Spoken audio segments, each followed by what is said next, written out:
कुछ ऐसी फीमेल भी होती हैं कि लाइक जिनको लेट सपोज मंथली पीरियड्स नहीं आ रहे, आफ्टर 3 मंथ्स आ रहे हैं, आफ्टर 6 मंथ्स आ रहे हैं। एक लड़की प्यूबर्टी हिट करती हैं, ठीक है, उसके बाद उनकी बॉडी में कुछ चेंजेस आते हैं और इसके लिए फिर फर्दर प्रॉपर इसमें हार्मोनल शिफ्ट्स आ जाते हैं, जैसे आपने कहा इनरेगुलरिटीज़ इन साइकिल आ जाता है। डॉक्टर हरीम मुझे बताइएगा, जो अनमैरिड फीमेल्स होती हैं उनको ये प्रॉब्लम फेस करनी पड़ती है या ये जो मैरिड ख़वातीन होती हैं उनके साथ भी ये मसला होता है? आपको जो फेशियल हेयर्स होते हैं, ठीक है, आपकी बियर्ड पे हेयर आना स्टार्ट हो जाएंगे, लड़कियों के स्पेशली। वो ओबीज वेट बहुत जल्दी गेन करेंगी, उनकी नाइट जो है वो स्लीप साइकिल डिस्टर्ब होंगे, उनको शुगर क्रेविंग्स बहुत ज़्यादा हो जाएंगी। ज़्यादातर हमारे पास जो क्लिनिक में आती हैं वो ज़्यादातर होते हैं यही पेशेंट्स जो कि वेट रिडक्शन की तरफ आते हैं। बहुत ही आप कह लें कि अराउंड 10% ऑफ द पॉपुलेशन होती है जो कि वेट गेन के लिए आते हैं। बॉडी टाइप्स ऐसी होती है नेचुरली ही, कुदरती ही ख़वातीन की, कि उनको पानी भी लगता है।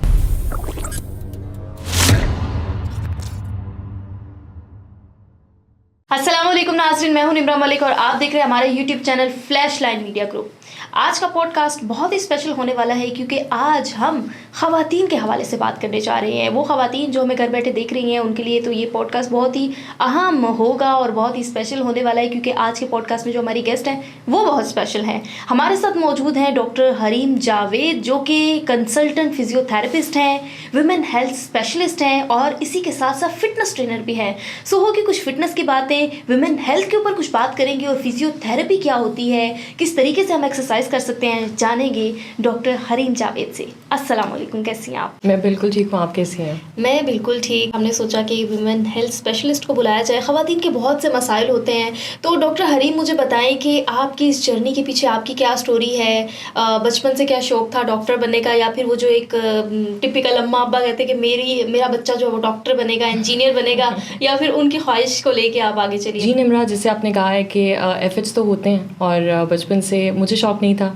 मैं वो वाला बच्चा हूँ जिसकी फैमिली को शौक़ था। फैमिली को शौक़ था और मतलब पेरेंट्स के ख्वाब को आपने पूरा किया। हमारे फैमिली में एक बच्चा ऐसा हो जिसके नाम के साथ डॉक्टर लग जाए बस, तो बस वो वाला सिचुएशन थी। बट आहिस्ता आहिस्ता फिर ये कि हाँ, I have like have the space और इतनी कैपेसिटी भी अल्हम्दुलिल्लाह थी, तो मुझे अच्छा लगता है कि मैंने उनका माशाल्लाह से आप अच्छा बच्चा हैं अपने घर का जिसके साथ नाम के साथ डॉक्टर लगा। और ये बड़े कम ऐसे औलाद होती है जो माँ बाप के ख्वाब पूरे करती है। माशाल्लाह से मेरे ख्याल से बेटियाँ जो होती हैं ना, उनके बारे में बहुत कहा जाता है कि लड़की है ये क्या कर सकती है, लेकिन अगर देखा जाए तो हर शोबा है ज़िंदगी में हमें खातून जो है वो अच्छी पोस्ट पर मिलती है, अच्छी जगह पर होती है, चाहे वो डॉक्टर की फील्ड है, इंजीनियर की फील्ड है।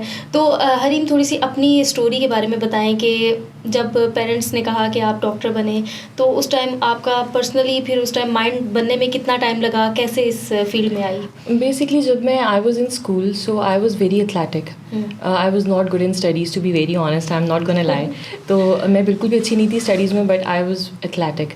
तो मैं हर स्पोर्ट्स में मैं बेसबॉल खेल रही हूँ, मैं रेसेस में पार्ट ले रही हूँ और मैं जीत रही हूँ। And I was the best athlete of my school. Very nice. So I have got this award with me कि मैं बेस्ट, और मैं ड्रम बजा रही हूँ वहाँ पे, you name it, I done all the extra curricular activities जो होती थी। सो nobody ever wondered कि यार you know this sort of a personality would convert into a doctor or would convert या would choose a very serious profession. Surprising. Yeah, so it was surprising, same as for me also. लेकिन उसके बाद फिर जब मेरे board exams हुए तो I have scored very high in that. सो ये था कि पेरेंट्स को लगा हाँ this is the one, she is the one, ये कर लेंगी, ये कर सकती हैं, इनमें कैपेसिटी है। So my mother she is behind this and she is a woman also, so kudos to her power, because of her I am here. और उनकी ही सारी एफर्ट है, उन्हीं का शौक़ था, उन्हीं की एफर्ट है और बस मैं यहाँ पे हूँ। और मेरा क्योंकि एथलेटिक में था तो इसलिए मैंने कुछ कहा नहीं, उनको ज़्यादा रेजिस्ट नहीं किया इस चीज़ पे, because I was never sure कि what I want to be. So मैंने कहा चलें डॉक्टर ही करके देख लेते हैं, कुछ डिफरेंट। मतलब कुछ भी प्लांटेड नहीं था कि आपने इस तरफ जाना है? कुछ प्लान्ड नहीं था।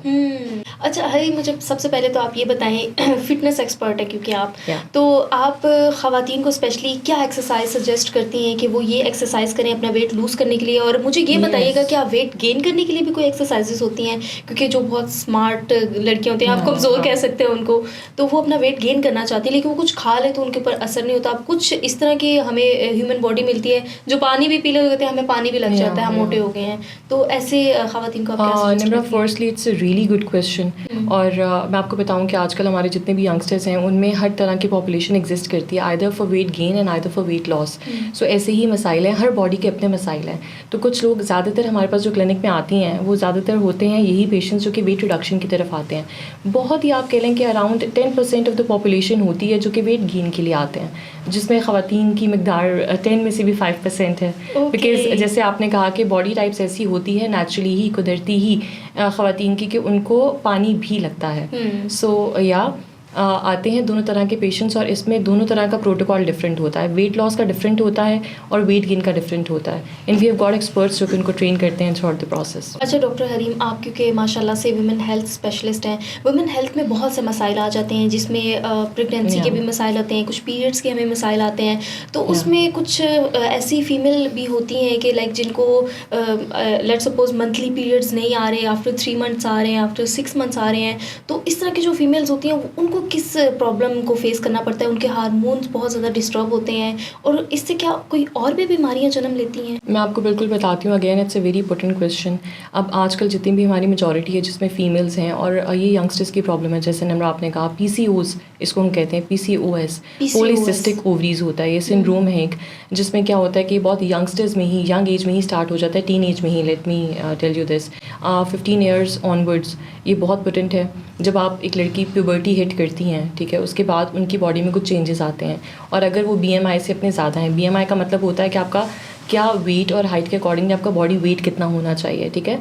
सो अगर वो ओबीज़ की तरफ होती हैं या ओवरवेट की तरफ होती हैं तो उनमें बहुत कॉमन है ये सिंड्रोम। और इसके लिए फिर फर्दर प्रॉपर इसमें हार्मोनल शिफ्ट्स आ जाते हैं, जैसे आपने कहा इनरेगुलरिटीज़ इन साइकिल आ जाता है।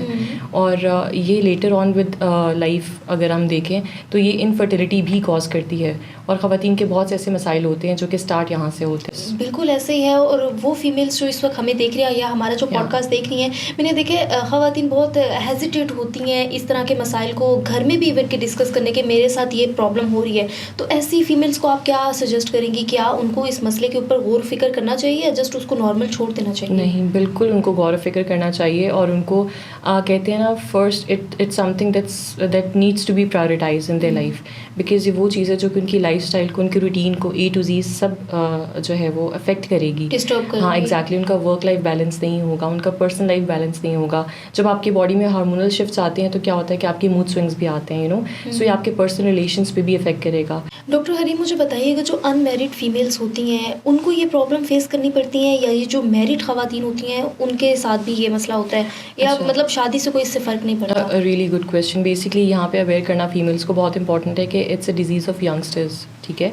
तो ये आपकी टीन एज में ही स्टार्ट हो जाती है। जब आप एक लड़की प्यूबर्टी को हिट करती है वो टीन एज में होती है, लाइक इन अर्ली टीन्स और लेट टीन्स में ये स्टार्ट हो जाती है and you can get diagnosed for the PCOS। और जब आपको जिस टाइम आप डायग्नोज हो जाएँ उसके लिए डायग्नोस्टिक टेस्ट होते हैं, स्क्रीनिंग टेस्ट होते हैं, एक पूरा प्रोसीजर होता है जिसको हम डायग्नोस्टिक क्राइटेरिया होता है। तो अगर आपकी कंडीशन डायग्नोस्ड है और आप PCOS का टिपिकली केस हैं तो ये अर्ली एजेस में ज़्यादा होता है, जो कि लेटर ऑन एजेस में आपको बहुत प्रॉब्लमैटिक हो जाता है। जैसे मैंने बताया, फर्टिलिटी के इश्यूज़ आते हैं, आपके हार्मोनल शिफ्ट्स आते हैं। इसलिए कहते हैं कि PCOS जब भी डायग्नोज हो जाए तो you don't have to take it very easy, ठीक है। You need to take priority basis पे अगेन मेजर्स फॉर दिस। और सबसे पहले जो इसमें होता है वो ये आपका लाइफस्टाइल मॉडिफिकेशन आता है, फिजिकल एक्टिविटी आता है और वेट रिडक्शन ही आता है। उन बच्चियों को, उन ख़वातीन को फिर जो एक्सपर्ट्स हैं वो वेट रिडक्शन की तरफ लेके जाते हैं। डॉक्टर्स उनको स्पेशली गाइड करते हैं कि उनको लाइफस्टाइल में चेंजेस करने हैं, शुगर इंटेक्स कम करनी है और अपना एक्सरसाइज रूटीन को मस्ट करना है उन्होंने अपनी रूटीन में। So these are the things जो कि बहुत इंपॉर्टेंट होती हैं और पोटेंट होती हैं और वो स्टार्ट कर देनी चाहिए राइट आफ्टर डायग्नोसिस। तो ये हमारे जो हार्मोनल इश्यूज होते हैं ये कि हमारी फेस ब्यूटी पर भी इफेक्ट करते हैं? क्योंकि मैंने बहुत सी यू टेल मी, मैं आपको बताती हूँ the symptoms of PCOS is आपको जो फेशियल हेयर्स होते हैं, ठीक है, आपकी बियर्ड पे हेयर आना स्टार्ट हो जाएंगे, लड़कियों के स्पेशली। वो ओबीज वेट बहुत जल्दी गेन करेंगी, उनकी नाइट जो है वो स्लीप साइकिल डिस्टर्ब होंगे, उनको शुगर क्रेविंग्स बहुत ज़्यादा हो जाएंगी, इसमें बाल गिरते हैं और आगे से जो है वो बिल्कुल जैसे हम बार्डनेस कहते हैं वो आना स्टार्ट हो जाती है लड़कियों में। सो या एक बड़ा ये कह लें कि कॉस्मेटिक या सिम्टम्स हैं जो कि एस्थेटिकली भी आपको अफेक्ट करते हैं। इसके लिए सबसे पहला हल ही ये होता है कि आपको वेट रिडक्शन की तरफ जाना है, क्योंकि वो बच्चे या वो फीमेल्स बहुत जल्दी वेट गेन करती हैं, they are very prone towards gaining wait.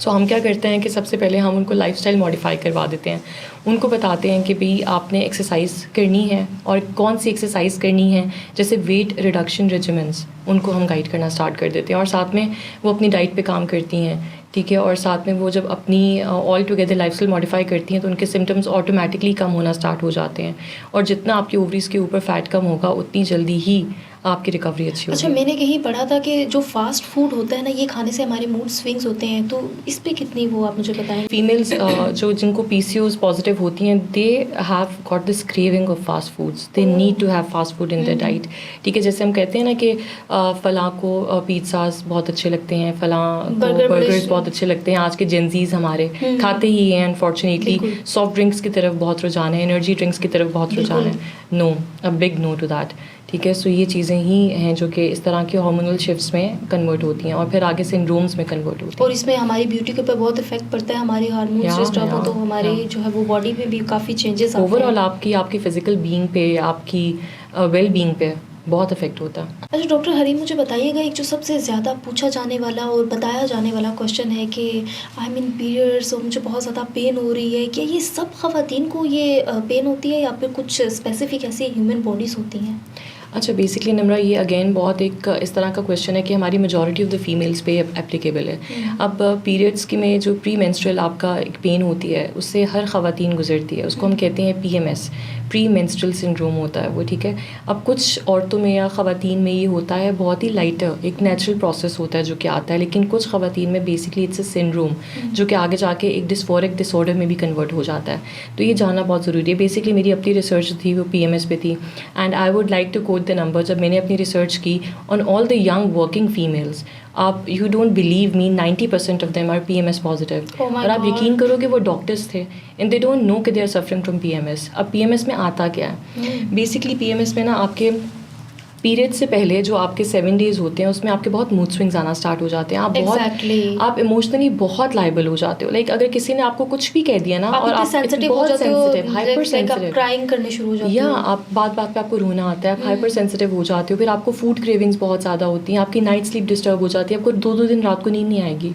तो लोग कहते हैं कि पता नहीं मेरे साथ क्या हो रहा है या मैं शायद एंजाइटी या स्ट्रेस की तरफ जा रही हूँ। No, these are PMS symptoms जो कि हर ख़वातीन में अगेन होता है। Majority of the females are suffering from this, लेकिन अ फ्यू नोज कि ये सिम्टम्स जो हैं ये नॉर्मल हैं और ये PMS होता ही है, एक नेचुरल प्रोसेस है। लेकिन उन 7 डेज में होता है। Exactly 7 days before you have your monthly cycles. उसके बाद अगर हम इसको ट्रीट नहीं करते PMS को, तो उसके अंदर फिर क्या होता है कि यही डिस्फोरिक डिसऑर्डर कन्वर्ट हो जाता है। डिस्फोरिक डिसऑर्डर में क्या होता है कि इमोशनली, फिजिकल, बिहेवियरल बहुत से सिम्टम्स आते हैं जो कि अगेन फिर आपकी पूरी पर्सनालिटी पे बहुत अफेक्ट करते हैं। लड़कियों को इटसेल्फ खुद नहीं पता कि वो उस एक टाइम स्पैन में किस एक अजियत से गुजरी हैं। यही नेचुरल प्रोसेस है। ये क्या है, अक्सर फीमेल्स को, जैसे मैंने बताया मेरी रिसर्च डॉक्टर्स पे थी और इवन डॉक्टर्स को खुद नहीं पता था कि हम PMS पॉजिटिव कि वो किस चीज़ से और PMS होता क्या है। दिस इज़ वेरी इतना कॉमन ही नहीं है, हम इस पे बात ही नहीं करते, तो लोगों को पता ही नहीं है कि ये चीज़ भी एग्जिस्ट करती है। और ये तो आप मंथ में हर औरत 7 दिन पहले ये चीज़ें 3-4 दिन एक्सपीरियंस करती है। एक्चुअली ये जो आप सिम्टम्स बता रही हैं ना, अभी रिसेंट मेरी एक फ्रेंड थी, उससे मेरी बात हो रही है एंड शी सेड कि कोई मुझे प्यार नहीं करता, एवरीवन के मतलब वो सब मुझे। तो जब भी आपको कोई ऐसी चीज़ कहे उनसे पूछें आप प्री मेंस्ट्रुअल फेज में तो नहीं है? बिल्कुल, वो इसी फेज में थी I think. And she said कि अब वो भी बदल गए हैं, घर वाले भी बदल गए हैं। इस चीज़ को ज़रा क्लियर करना कि एंजाइटी, डिप्रेशन, उसका इसके साथ कोई चक्कर है या फिर ये एक डिफरेंट चीज़ है? बेसिकली वही बात है कि निम्रा देखिए, हार्मोनल शिफ्ट ही होता है। जब हमारा मेंस्ट्रुअल साइकिल भी होता है, जो हमारा मंथली साइकिल है, उसमें हार्मोनल शिफ्ट्स आते हैं, ठीक है।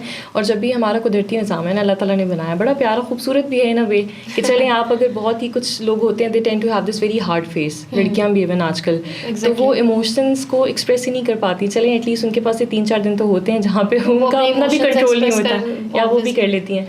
बट अगेन इसमें बिल्कुल हार्मोनल शिफ्ट्स होती हैं और हार्मोनल शिफ्ट्स की वजह से ही आपको जो है वो स्ट्रेस और एंजाइटी, आपके लिए सेंसिटिवनेस जो होती है ना एक बॉडी में, वो ज़्यादा हो जाती है। और इससे जो नेक्स्ट स्टेप है वो क्या होता है? वो डिप्रेशन है, स्ट्रेस है, एंजाइटी है। अगर आपने उसको क्योर नहीं किया या अगर आपने PMS फेज में एक्सरसाइजेज नहीं की, कार्डियो वर्कआउट्स नहीं किए या 30 मिनट्स अपने लिए रिजर्व नहीं किए, तो ऑब्वियसली फिर ये वाले जो सिम्टम्स हैं ये आगे जाके डिसऑर्डर्स में कन्वर्ट हो जाएंगे। अच्छा, ऐसे टाइम पे कौन सी एक्सरसाइजेज करनी चाहिए, लाइक जो व्यूअर्स इस वक्त हमें देख रहे हैं? I would highly recommend aerobic exercises.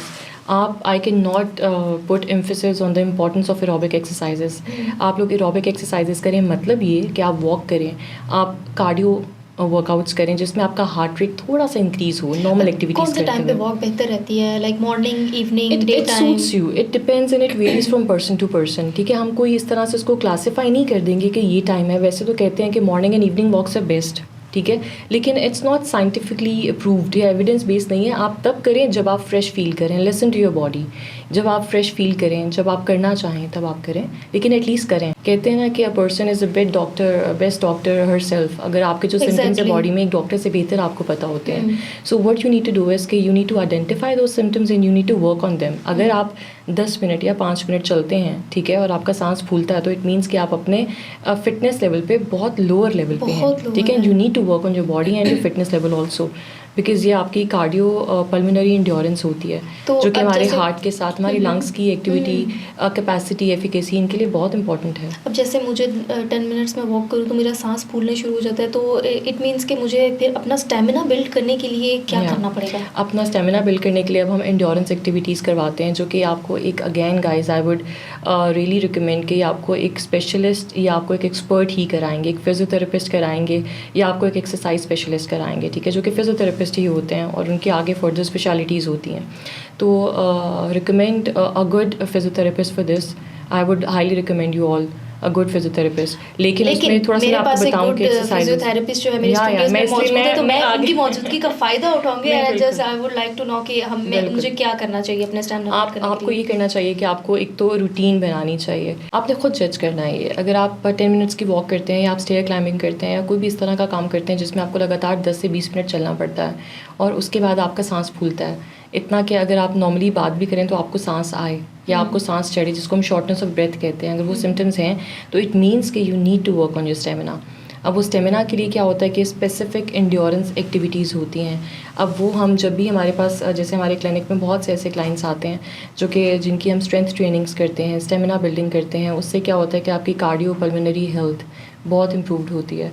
तो इसके भी सेट प्रोटोकॉल्स हैं, सेट प्रोटोकॉल्स ऑफ एक्सरसाइजेस हैं जो कि एक एक्सपर्ट अगेन ही आपको बता सकता है और करवा सकता है। जिसमें अगर मैं बताऊं कि अगर आप कि विसिनिटी में कोई अच्छे एक्सपर्ट नहीं है या आप नहीं जा सकते, तो what you can do minimum at home इसके आप रोज़ की रूटीन बना लें कि आपने 10 मिनट्स अपनी वर्क रूटीन से हटाना है और आपने मी टाइम देना है। वो मी टाइम होगा आपका और उसमें आपने वॉक करनी है। आप पहले स्लो वॉक करें, 1 हफ्ता पूरा आप स्लो वॉक करें, उसके बाद फिर आहिस्ता आहिस्ता करके आप उस वॉक को स्विच कर दें टुवर्ड्स ब्रिस्क वॉक। उसमें से अब 10 मिनट्स में से आप 1 मिनट ब्रिस्क वॉक करें। ब्रिस्क वॉक का मतलब होता है कि आप थोड़ा तेज़ चलें, जितना आप नॉर्मल वॉक में चलते हैं, चहलकदमी से थोड़ा सा तेज़ चलने को हम ब्रिस्क वॉक कहते हैं। इस तरह से आप over the period of time इसको बिल्ड करते हैं। It's not just a game of days कि वो एकदम से हो जाएगा, कुछ नहीं होता, कुछ भी नहीं होता। You need to put effort in it. हमारे जेंजीज है ना, उनको बस सब कुछ रेडीमेड चाहिए और जल्दी जल्दी चाहिए। हमारी जेंजी तो बहुत ही जल्दी में तो एटलीस्ट और उन्हीं को ज़्यादा ज़रूरत है, टू बी ऑनेस्ट, उनको ज़्यादा ज़रूरत है कि कहते हैं ना हरकत में बरकत है। थोड़ा सा बरकत अगर चाहिए तो हरकत करनी पड़ेगी। डॉक्टर हरीन, मुझे बताइएगा कि कुछ लोगों को होते हैं, क्योंकि आप फिटनेस एक्सपर्ट है तो आपकी मौजूदगी से फ़ायदा उठाना चाहती हूँ मैं, कुछ लोग होते हैं जिनको फुल बॉडी फैट होता है, कुछ लोग होते हैं जिनको पार्शली फैट होता है। अब जैसे मोस्टली मैंने फीमेल्स को देखा, उनका फिगर तो मोस्टली हमें बाज़ाहिर तो ठीक लगता है, बट वो उनको लोअर बेली फैट होता है। अच्छा निम्रा, इससे पहले और ये क्यों होता है ये बताइए। मैं इसी की तरफ आ रही थी। इससे पहले हमें ये समझने की बहुत ज़रूरत है कि आपकी बॉडी टाइप क्या है, ठीक है। अब बॉडी टाइप के अकॉर्डिंगली आपकी फैट डिपोजिशन होती है आपकी बॉडी में। अब कुछ लोग होते हैं जिनको मेडिकल टर्मिनोलॉजी में अगर मैं आपको बताऊँ तो एप्पल शेप बॉडी होती है, पेयर शेप बॉडी होती है, एप्पल की जैसे गोल शेप होती है, राउंड शेप होती है, पेयर शेप में हमारा थोड़ा सा ओवल आ जाता है, ठीक है। तो इस तरह की डिफरेंट शेप ऑफ बॉडीज़ होती हैं। अब every person has a different type of a body and according to the body type they can deposit fats. तो like person to person vary करता है। पर्सन टू पर्सन वेरी करता है। इसका कोई एक जर्नलाइज्ड फार्मूला नहीं है कि मैं बता दूं कि ये कर लें तो ठीक हो जाएगा। हाँ, ये ज़रूर है कि आपकी बॉडी टाइप को आइडेंटिफाई किया जाता है, उसके अकॉर्डिंगली फिर आपको वर्कआउट्स बताए जाते हैं या एक्सरसाइजेज बताई जाती हैं, और वो रेजिमेंट्स फिर अगेन आपको एक फिजियोथेरेपिस्ट ही करवाएंगे, एक फिटनेस एक्सपर्ट डॉक्टर जो कि फिजियोथेरेपिस्ट ही होते हैं। अगेन हमारे मैं यहाँ पे थोड़ी सी एक मिसकंसेप्शन भी क्लियर करूँगी with all due respect out there, लेकिन ये है कि जो फिटनेस ट्रेनर्स होते हैं उसमें से काफ़ी ऐसे होते हैं जिनकी बैकग्राउंड नॉलेज जो होती है वो आपकी फिजियोथेरेपी या फिजिकल एक्टिविटी साइट्स की नहीं होती है। Okay. आजकल हर दूसरा बंदा फिटनेस ट्रेनर है ना, एक तो ये प्रॉब्लम है और दूसरा ये कि उसमें से बहुत अच्छे भी हैं जो कि प्रॉपर सर्टिफिकेशंस करते हैं and they grab the knowledge कि एटलीस्ट है क्या, लेकिन एक फिजियोथेरेपिस्ट की बैकग्राउंड नॉलेज ही फिजिकल एक्टिविटी है। सो एक डॉक्टर को मैं प्रेफरेंस दूंगी ओवर अ फिटनेस ट्रेनर, एक फिजियोथेरेपिस्ट को ओवर अ यहाँ फिटनेस पे ट्रेनर। मैं एक अपना एक्सपीरियंस शेयर करना चाहूँगी। मैं 2-3 दिन जिम गई, आई फील के यार मैं मोटी हो रही हूँ या मुझे ज़रूरत है जिम की। तो वहाँ पे जो फिटनेस ट्रेनर थी वो तो मतलब माशाल्लाह से बहुत ही ज़्यादा हेल्दी थी और मैंने कहा यार ये फिटनेस ट्रेनर कैसे हो सकती है, इसको तो खुद भी जिम की ज़रूरत है।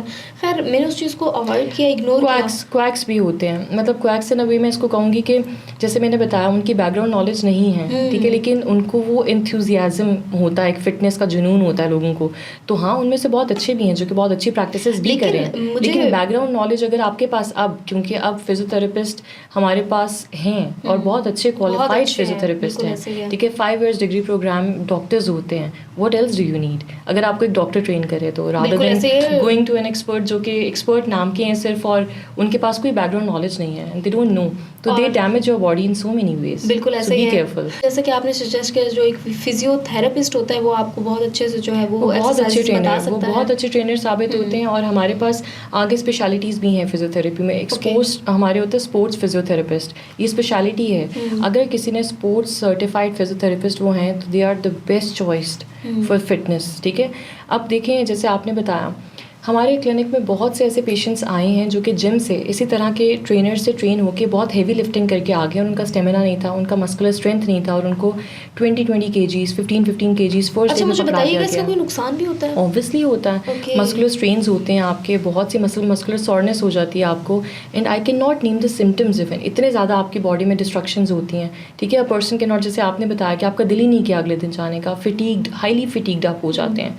So basically this is why I am emphasising here on the importance of a fitness trainer जो कि फिजियोथेरेपिस्ट हो, क्योंकि they know your body, they know the muscle psyche, they know the muscle physiology कि how muscle work, हमने कितना load किस वक्त डालना है और कौन से टाइम में किस टाइप की एक्सरसाइज करवानी है, और जो उसके साथ हमारे मसल सोरनेस आती है वो सबको आएगी पोस्ट वर्कआउट, उसको मैनेज कैसे करना है, वो आपको एक डॉक्टर ही बता सकता है। क्योंकि आज हम वुमेन हेल्थ के ऊपर बात कर रहे हैं, वुमेन हेल्थ स्पेशलिस्ट है माशाल्लाह से आप। My favourite topic of all time. Your favourite, okay. तो हम थोड़ा सा चलते हैं जो मैरिड ख़वातीन होती हैं, प्रेगनेंसी के बाद उनकी बॉडी में क्या चेंजेस आते हैं या जब वो प्रेग्नेंट होने वाली होती है उस टाइम उनको क्या सिम्टम्स होते हैं, इस हवाले से हम थोड़ी सी बात करना चाहेंगे। थोड़ा सा मैं यहाँ पे अपनी ऑडियंस को अवेयर भी करूँगी प्रेगनेंसी में। फ़र्स्ट ऑफ ऑल प्रेगनेंसी कोई डिजीज़ नहीं है नमरा, ये जानने की बहुत ज़रूरत है और आजकल की लड़कियों को और ख़वातीन को अवेयर करने की भी बहुत ज़रूरत है कि प्रेगनेंसी इटसेल्फ आपका बड़ा प्यारा खूबसूरत फ़ेज़ है आपकी लाइफ का, जिसमें आपको मौका मिल जाता है। अगर जैसे मोस्टली ख़वातीन अपने ख़ुद को निगलेक्ट करती हैं,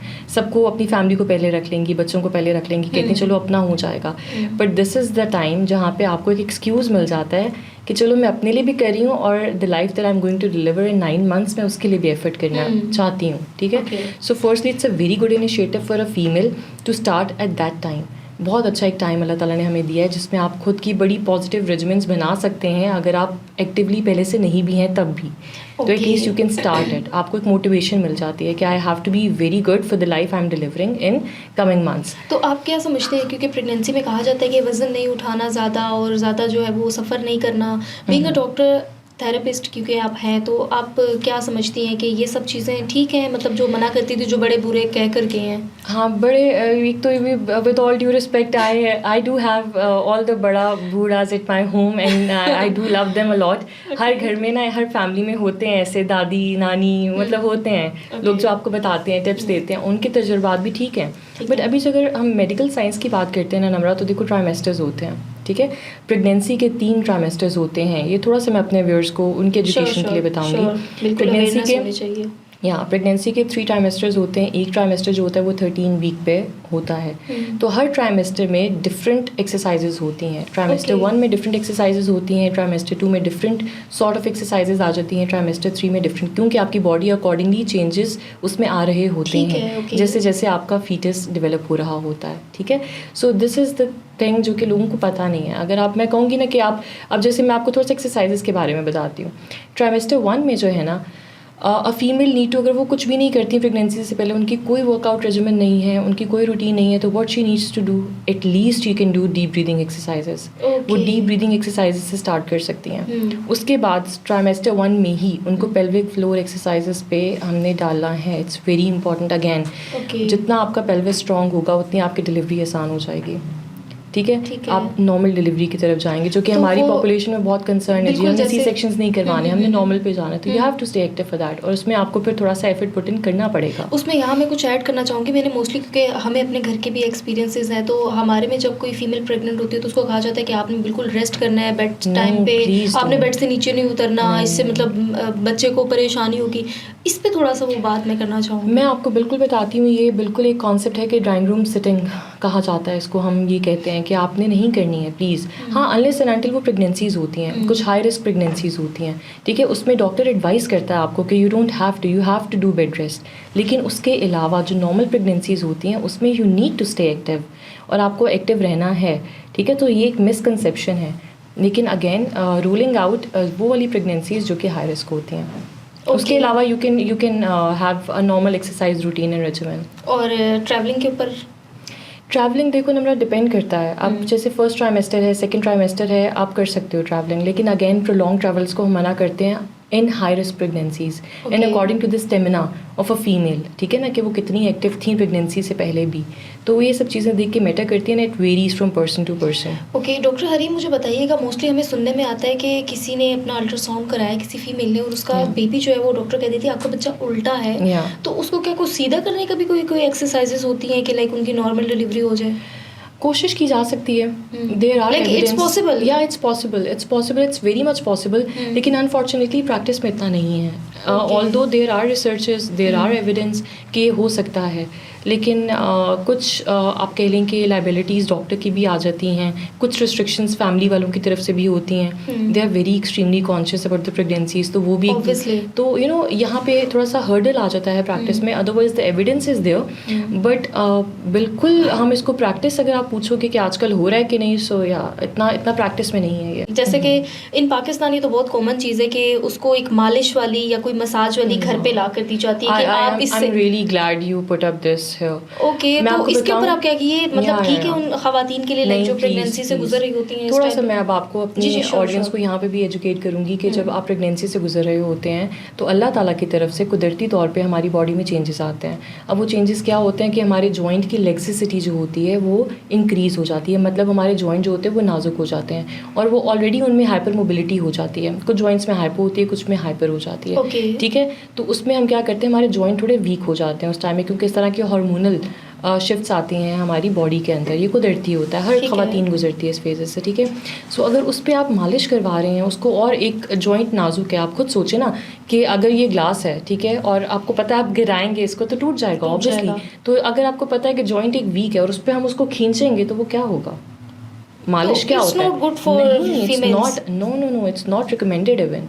आई हाईली मतलब ऑब्जेक्ट दिस, ये बिल्कुल भी नहीं होना चाहिए। बिग नो, या इट्स अ बिग नो, या। तो उसके अल्टरनेटिव कुछ बताएं कि लाइक अगर वो मसाज ना करवाएं, क्योंकि मैंने देखा है कि लाइक ये तो बरसों से चलता आ रहा है। ये बहुत वही बात है कि मिसकंसेप्शंस है हमारी सोसाइटी में, जो कि अनफॉर्चुनेटली वही बात है, बड़े बूढ़ों की बात है, तो कोई रिस्पेक्ट में ही इसको निगलेक्ट नहीं करता, लेकिन रिस्पेक्ट अपनी जगह, बट ऑब्वियसली जो एविडेंस है, बीइंग अ डॉक्टर आप क्या इसमें मैसेज देना चाहेंगी? Go for flexibility exercises guys. Flexibility exercises का प्रॉपर एक पूरा डोमेन है that we need to practice. उसमें स्ट्रेचेस आते हैं, मसल्स के स्ट्रेचेस आते हैं, जॉइंट की मोबिलिटी पे हम काम करते हैं, आपकी बॉडी को स्ट्रॉन्ग बनाने में काम करते हैं, मस्कुलर स्ट्रेंथ पे काम करते हैं, रादर देन ये मालिश कुछ नहीं होता इससे। तो उसमें जब डिलीवरी टाइम आता है बहुत ईजी हो जाता है। एग्जैक्टली, मैं आपको बताऊँ, हमारे जो होती है वो हमारी बेसिकली डिलीवरी से पहले भी ना एक स्पेसिफाइड क्लासेस होती हैं जिसको हम कहते हैं लेबर प्रिपरेशन क्लासेस। अब देखिए, नोबडी विल नो दिस, क्योंकि पाकिस्तान में है ही नहीं ना, पाकिस्तान में है ही नहीं। हमारी एंटीनेटल क्लासेस होनी चाहिए।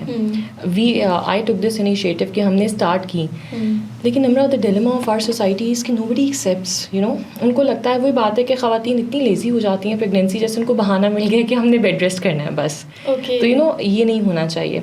एंटीनेटल क्लासेस होती अच्छा, हैं। कुछ हमारी फीमेल्स होती हैं ना, वो खुद भी इस चीज़ पे खुश रहती हैं कि बस ठीक है हमें बेड रेस्ट मिल गया, और वो मेरे ख्याल से उनकी इसी गलती की वजह से वो शायद बहुत से बड़े नुकसान डॉक्टर से से भी गुजरती कहती हैं कि डॉक्टर साहब आप ना लास्ट ट्राइमेस्टर में जब हम कुछ कर ही नहीं सकते, मतलब फर्स्ट ट्राइमेस्टर है, सेकंड है, तब आप अपनी बॉडी पे काम कर सकते हैं। आपको एक फिटनेस एक्सपर्ट, आपको एक फिजियोथेरेपिस्ट ट्रेन कर सकता है, ठीक है, एक वुमेन हेल्थ स्पेशलिस्ट आपको ट्रेन कर सकती है उस चीज़ के लिए। और एंड पे आके वो कह देते हैं कि जी हमें नॉर्मल डिलीवरी चाहिए। कैसे होगी normal delivery?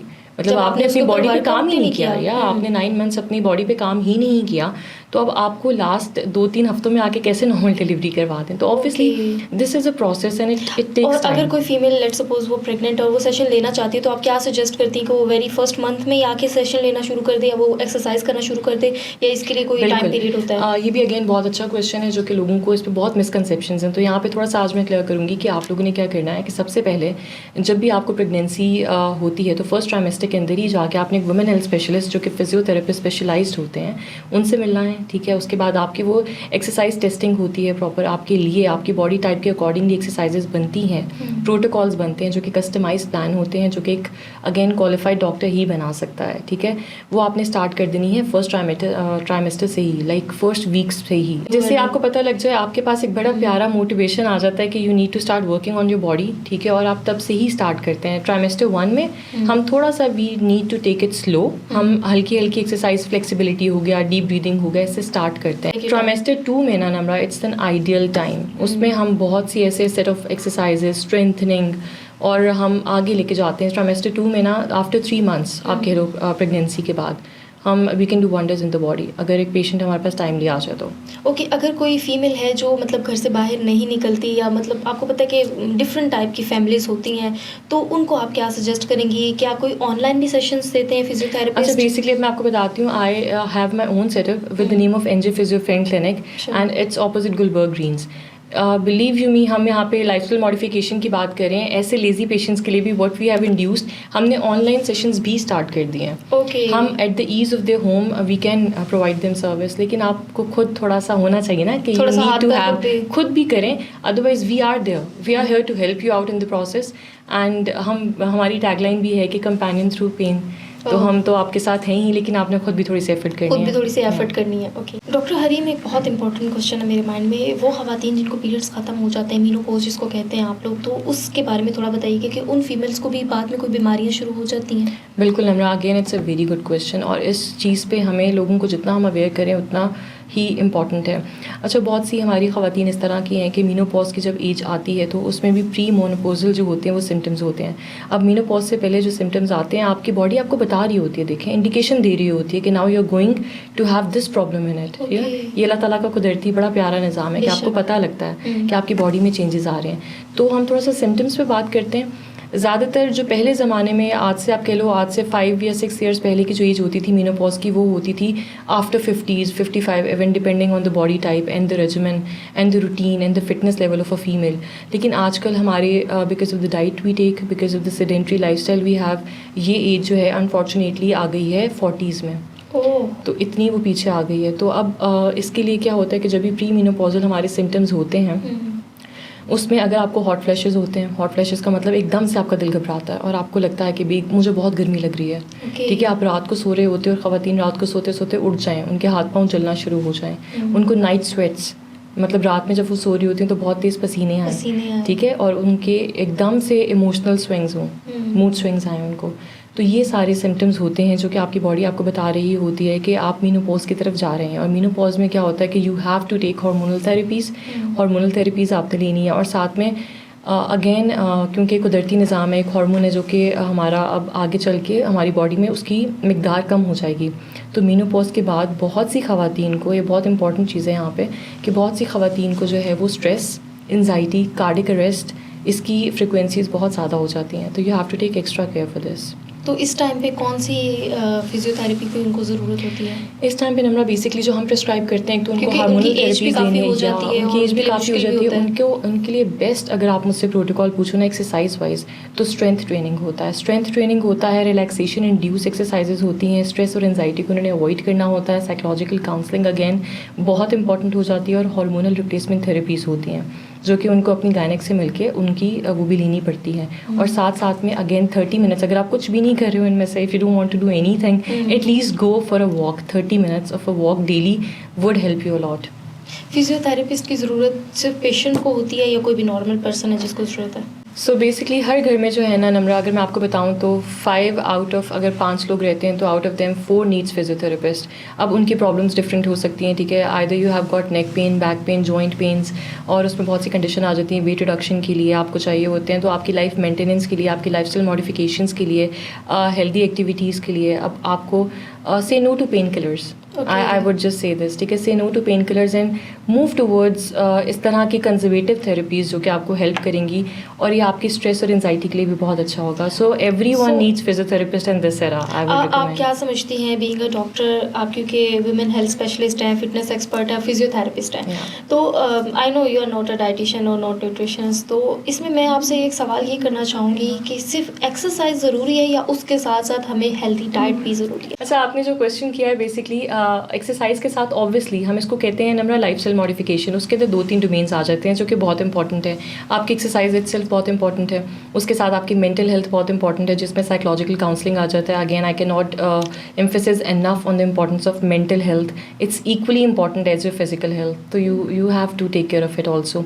Along with that, अगर आप एक अच्छे वर्कआउट के साथ एक अच्छी मेंटल हेल्थ के लिए काउंसलिंग ले रहे हैं, तो a perfect diet plan is also required. या लाइक एक न्यूट्रिशनिस्ट भी चाहिए आपको। इट्स अ होलिस्टिक केयर, आप कह लो कि 3-4 चीज़ें मिलके इसको हम कहते हैं, ये आती हैं under the umbrella of lifestyle modification, and it can do wonders. आपकी बहुत सी दवाइयाँ छुड़वा देगा, मेडिसिन आपके छुड़वा देगा, आपको बहुत हेल्दी आपका दिल करेगा। अगर ये आप कह लें कि एक इस तरह का एक एडिक्शन है लाइफस्टाइल मॉडिफिकेशन का, जिसको लग जाता है उसको किसी और चीज़ की ज़रूरत ही नहीं रहती। ओके हरीम, आपकी इतनी प्यारी प्यारी बातें सुन के मेरा तो खुद दिल कर रहा है कि मैं अपनी लाइफस्टाइल मॉडिफिकेशन करवाऊँ, लेकिन एक बहुत इंपॉर्टेंट क्वेश्चन, जो लोग हमें इस वक्त देख रहे हैं ऑब्वियसली उनके दिमाग में भी ये क्वेश्चन होगा कि क्या ये बहुत ज़्यादा एक्सपेंसिव होते हैं डॉक्टर्स? ओके नहीं, अगर हम फीसेस की तरफ आएँ या फिर सेशंस की तरफ आएँ, या कितने मंथ का कोर्स होता है, या ये सारी चीज़ें मुझे बताएं। अच्छा देखिए नम्रा, जब भी आप कोई अच्छी चीज़ अचीव करते हैं ना, तो obviously you need to invest in that. कुछ भी एक दिन में नहीं होता, ठीक है। कुछ भी आपको इन्वेस्ट करना है, फिर आइदर वो फाइनेंशियली आप इन्वेस्ट करो, अपना टाइम आप इन्वेस्ट कर रहे हो, ठीक है। आई वुड नॉट से कि बहुत रीज़नेबल हैं, लेकिन आजकल बहुत इकनॉमिकल भी हैं, ठीक है। बहुत आपको डिफरेंट एरियाज़ में डिफरेंट सेटअप्स के अपने रेट्स होते हैं ऑब्वियसली, और अकॉर्डिंग टू द एक्सपर्टीज़ आपको चार्ज करते हैं। तो इतना कॉस्टली नहीं है जितना बर्गर्स पे, पिज़्ज़ाज पे, और जितना जंक फूड पे आप लगा, फास्ट फूड पे, आउटडोर डाइनिंग्स पे आप लगा देते हैं। मेरा ख्याल है कि उससे कम ही आप करेंगे तो आपका लाइफस्टाइल मॉडिफाई, बल्कि आपके पैसे बच भी जाएंगे, और आपको एक अच्छी ज़िंदगी मिलेगी। मेरे ख्याल से अगर ज़िंदगी इसी तरह बेहतरीन है, अगर आप खुद मेंटली फिट हैं, अगर आप खुद ठीक है, अगर क्योंकि एक बीमार बंदा जो होता है उसके अंदर तो कोई ख्वाहिश, लेकिन अगर आप फिजिकली एक्टिव हैं, आप मेंटली फिट हैं, आप अप्रोप्रिएट डाइट ले रहे हैं, आपका हर काम करने का खुद दिल करेगा। आपका दिल करेगा मैं ये भी कर लूँ, मैं वो भी कर लूँ। लेकिन अगर आपको सिर्फ बर्गर्स खाने और नेटफ्लिक्सिंग करनी है, so you need to take a time out कि आप कर क्या रहे हैं लाइफ में। डॉक्टर हरीम, क्योंकि हमारे पॉडकास्ट का वक्त बहुत कम है, सो मैं चाहूँगी कि लास्ट पे ये जो सारी हमारी बात हुई है, इसको अगर हम कंक्लूड करें, एक छोटी सी समराइज करें, तो आप एक मैसेज देना चाहें। Basically I would love to give away this message to all my beautiful females out there कि you need to stay active, you need to have healthy diet, you need to have a very good regimen of doing exercise at least 30 minutes a day, और साथ में अपनी mental health का भी उतना ही ख्याल रखें जितना आप अपनी फिजिकल हेल्थ का रखते हैं, और अपना just take care of yourself guys, yeah, invest on your bodies. Thank you so much Dr. Hareem for your time, for coming, और यकीनन हमारे व्यूवर्स को भी हमारा आज का पॉडकास्ट बहुत पसंद आया होगा। इसी के साथ ही हमें दीजिए इजाज़त, मिलते हैं अगले पॉडकास्ट में एक नए टॉपिक के साथ, और हमारे चैनल को सब्सक्राइब करना बिल्कुल भी मत भूलिएगा। अल्लाह हाफ़िज़।